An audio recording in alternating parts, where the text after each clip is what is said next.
ফ্যাসিবাদ বিরোধী আন্দোলনে সম্মুখ সারির যোদ্ধা এবং আধিপত্যবাদ বিরোধী শক্তির প্রতীক হয়ে ওঠা মহান বিপ্লবী শরীফ ওসমান হাদির মহাপ্রয়াণে আজকে বাংলাদেশ স্তম্ভিত।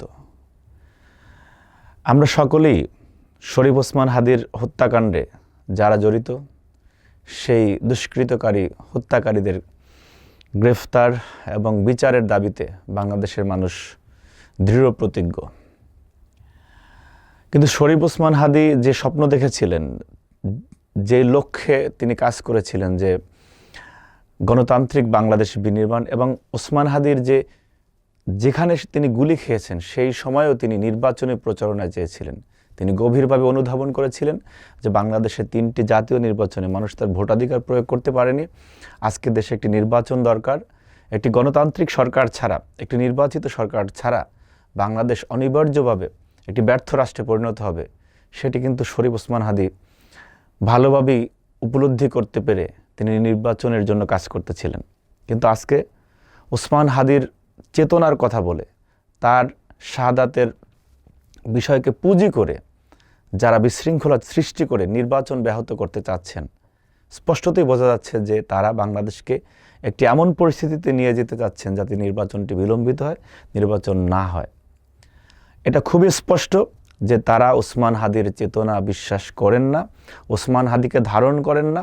ওসমান হাদি যতদিন বেঁচে ছিলেন তিনি কখনোই মব সন্ত্রাস এবং মববাজিকে প্রশ্রয় দেননি। তিনি প্রথম আলো সম্পর্কে একটি বক্তব্য বলেছিলেন যে আপনি প্রয়োজনে 10টি প্রথম আলো তৈরি করে দেখান, যেটি আছে সেটি কেন ভাঙবেন। সুতরাং তার কথাগুলো অনুধাবন, অনুসরণ এবং তাকে ধারণ করার যে প্রবণতা, সেইটির বাইরে গিয়ে আমরা দেখেছি যারা পরিকল্পিতভাবে মব তৈরি করতে চাচ্ছে, মব তৈরি করছে, তারা প্রথম আলোর অফিসে ডেইলি স্টারে গিয়ে কী করলো? লুটপাট, চুরি করলো। লুটপাট করে মালামাল নিয়ে যাওয়া কি ওসমান হাদির চেতনা ছিল? ওসমান হাদিকে যদি তারা ধারণই করত তাহলে তাদের যে কান্না করার কথা, উল্লাস করার কথা ছিল না। তো তারা তো প্রথম আলো এবং ডেইলি স্টার ভাঙতে গিয়ে, জ্বালিয়ে দিতে গিয়ে উল্লাস করেছে। সুতরাং এই সুযোগ সন্ধানী গোষ্ঠী যারা বাংলাদেশকে একটি অনিবার্যভাবে ব্যর্থ রাষ্ট্রের দিকে নিয়ে যেতে চায়, তাদের নেতৃত্ব দেয়া কিছু মানুষ যারা তারেক রহমান এবং বিএনপির স্নেহধন্য হয়ে তাদের অনেক বিপদ থেকে মুক্তি পেয়েছিলেন, তাদের বিপদে বিএনপি পাশে ছিল, সেরকম একজন মানুষ জনাব মাহমুদুর রহমান আমার দেশের। তিনি শাহবাগে আজকে একটি বক্তব্য দিয়েছেন যে ওসমান হাদির এই ঘটনার যারা খুনি, যারা ভারতে পলায়ন করেছে, তাদেরকে 25 তারিখের মধ্যে ফিরিয়ে দিতে হবে, 25 ডিসেম্বরের মধ্যে। ওসমান হাদির খুনিরা আজকের মধ্যে বাংলাদেশে তাদেরকে নিয়ে আসা হোক, প্রত্যর্পণ চুক্তির মাধ্যমে যে কোনো সময় নিয়ে আসা হোক, তাদের বিচার হোক, সেটা আমাদের সবার দাবি। কিন্তু অত্যন্ত সূক্ষ্মভাবে মাহমুদুর রহমান সাহেবরা কেন 25 তারিখ উল্লেখ করলেন?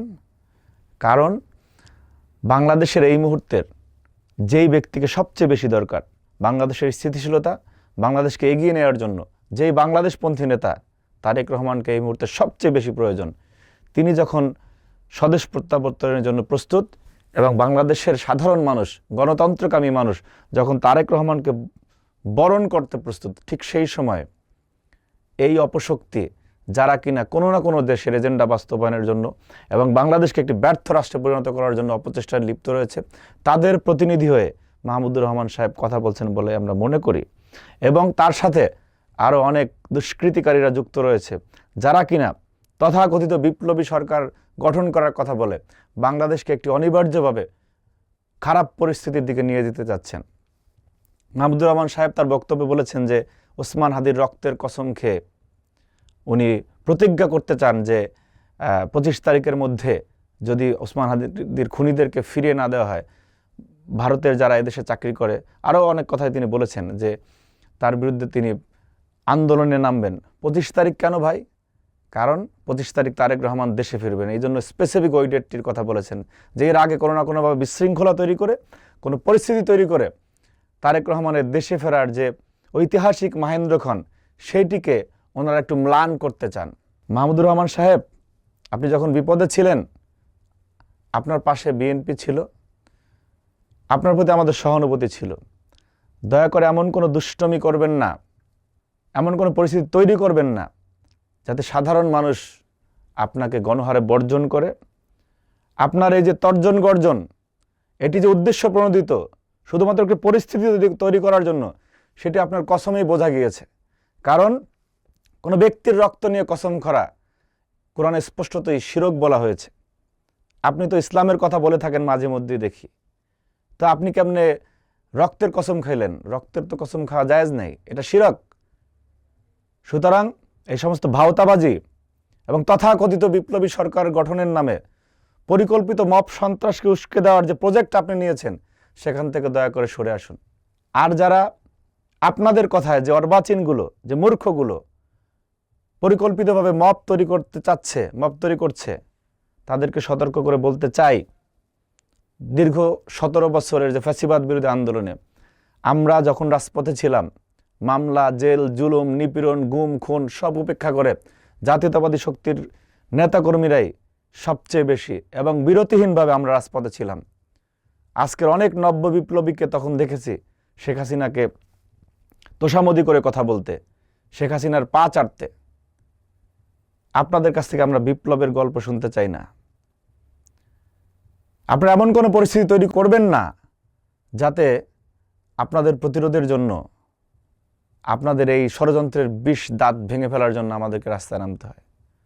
অনুরোধ থাকবে, আপনারা আমাদের ভাই, আপনারা আমাদের সহযোদ্ধা, দীর্ঘ ফ্যাসিবাদ বিরোধী আন্দোলনে একসাথে রাজপথে ছিলাম।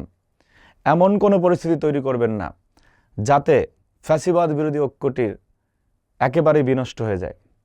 দিন শেষে আমাদের যুদ্ধ করার, সংগ্রাম করার ইতিহাস রয়েছে, আমরা টিকব ইনশাল্লাহ। কিন্তু বিএনপির সমর্থন ছাড়া আপনারা কয়দিন টিকতে পারবেন সেটি ভেবে দেখেন। সুতরাং বিএনপিকে ব্যর্থ করতে যাবেন না, তারেক রহমানকে ব্যর্থ করতে যাবেন না। তারেক রহমানকে ব্যর্থ করতে গেলে বাংলাদেশ ব্যর্থ হয়ে যাবে, এটি একেবারেই অনস্বীকার্য বক্তব্য।